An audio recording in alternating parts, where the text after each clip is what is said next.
En este tercer vídeo hablaremos de la duración de los derechos de autor y daremos por finalizada la primera parte del módulo 2.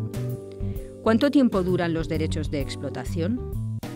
En España, la protección de los derechos de explotación abarca toda la vida del autor más los 70 años posteriores a su muerte o declaración de fallecimiento, excepto para los fallecidos antes de 1987, que en este caso son 80 años.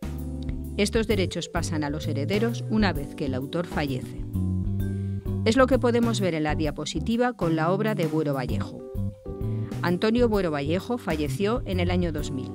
En la actualidad, los titulares de los derechos por la totalidad de su obra son sus herederos, y eso es lo que nos indica el copyright. Estos derechos estarán en vigor hasta 2070, que será cuando pase a dominio público. La persona que ha hecho el estudio crítico de estas dos obras tiene derechos por este estudio hasta su fallecimiento y 70 años después sus herederos. La editorial tiene también derechos de explotación por esta edición y su duración será la que se estipule en el contrato de edición. Estos 70 años se aplican también a las obras anónimas y a las colectivas.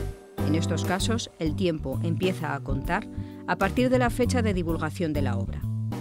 Para las obras escritas en colaboración, la referencia será la fecha de la muerte del último autor vivo.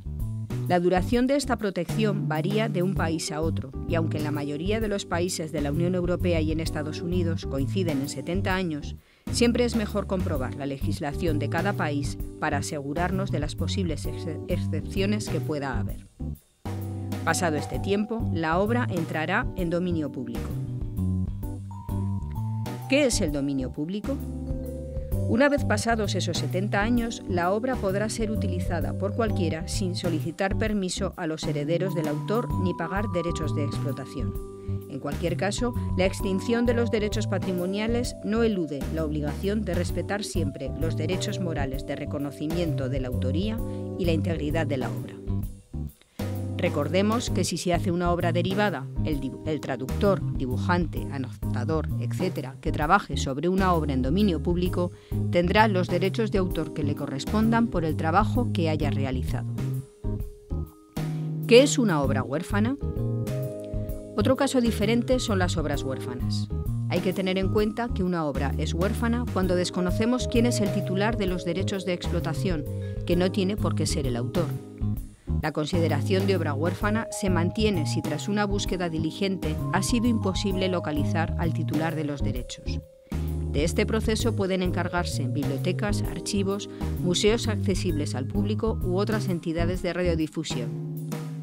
El Real Decreto 224/2016 sobre el régimen jurídico de las obras huérfanas explica el procedimiento a seguir para localizar al autor de una obra y, si se considera que éste es ilocalizable, los usos que se pueden hacer de ella y cómo proceder en caso de que el autor sea posteriormente identificado. Por su parte, la Oficina de Propiedad Intelectual de la Unión Europea mantiene una base de datos sobre obras huérfanas que se nutre de las aportaciones que bibliotecas, archivos, museos y otras instituciones localizan entre sus fondos o de las que se desean hacer un uso para conservación y preservación. Para finalizar esta primera parte del módulo 2, recordar que cualquier creación intelectual está protegida por la ley. Debemos respetar la autoría y la integridad de la obra. Los autores tienen unos derechos que hay que observar.